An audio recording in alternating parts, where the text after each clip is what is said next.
Hey everyone, it's Kendra here. Today I'll be talking about the urbanization and how it's beneficial to the livelihood of citizens and states when appropriately planned for. So, if you look over here in these charts, I have listed Nigeria and South Africa as the countries I'll be focusing on. And then, if you just want to direct your attention over here, I've just given you some definitions of terms that I feel are important in this context. So, development, urbanization, globalization, and slum. So, feel free to pause the video if need be. Otherwise, just keep watching. So I just want to provide two quotes that I feel give a better background and just kind of show the power behind slum life and perhaps a developed urban area. So basically, both quotes are from Tabiso Takali. I apologize for the pronunciation of that, but basically, he's a journalist from a South African news company. And so the first quote says, "City life does not necessarily equate to access to services." And obviously, you can see that over here in my access chart.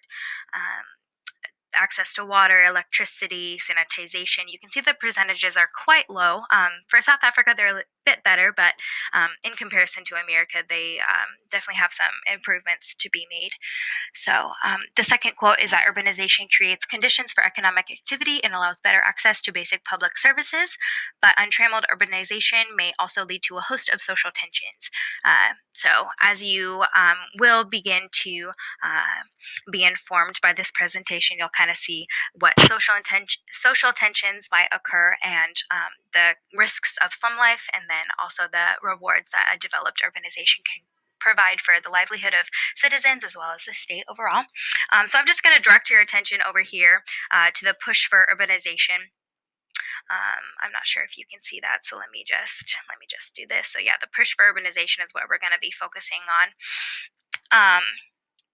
So basically, this kind of starts off why urbanization has started, why it's continuing, how countries have either failed or succeeded in establishing industrialized urbanization.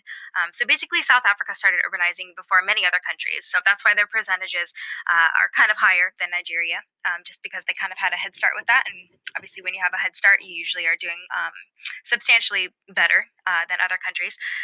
So, South Africa is actually 17% more urbanized than Nigeria, which I actually found quite interesting. I thought that they would be a little bit more, but 17% is still quite a huge number. So, although both countries have faced difficulties with their process of urbanizing, they also have made significant improvements. But both are pretty different from each other.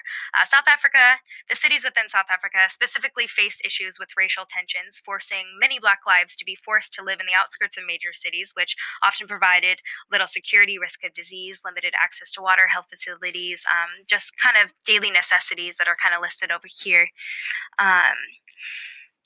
But fortunately, an apartheid occurred in South Africa, reducing some of the racial tension that was creating such havoc on the urbanization of the country as a whole.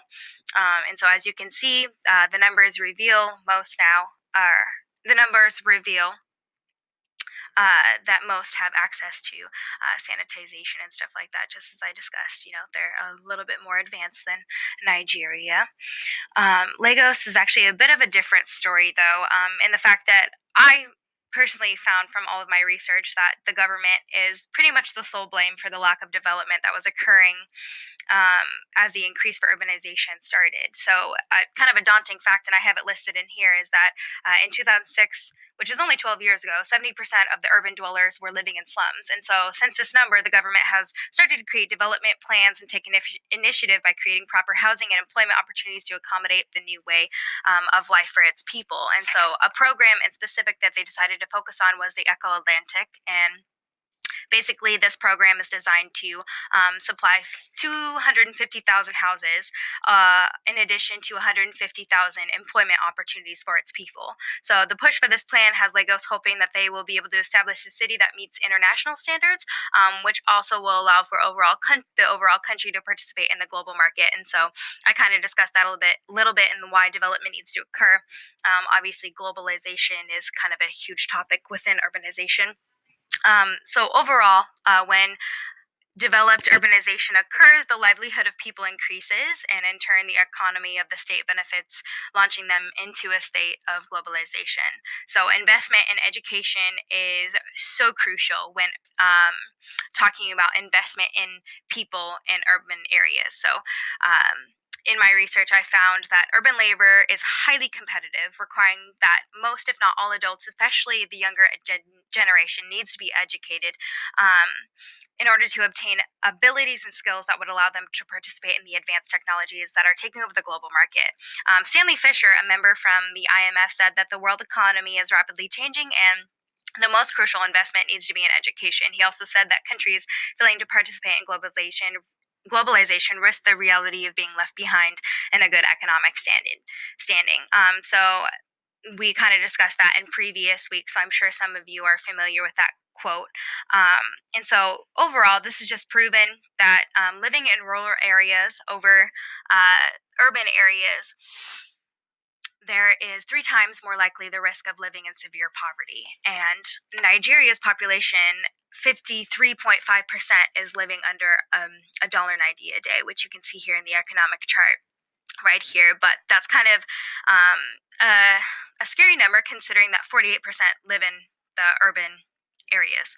So with that being said, the rural people living in sub-Saharan Africa face 3 times more likely to live in such poverty. So this kind of leads countries to push for urbanization and push for plans and development that would allow them to be in good economic standing and good livelihood standing.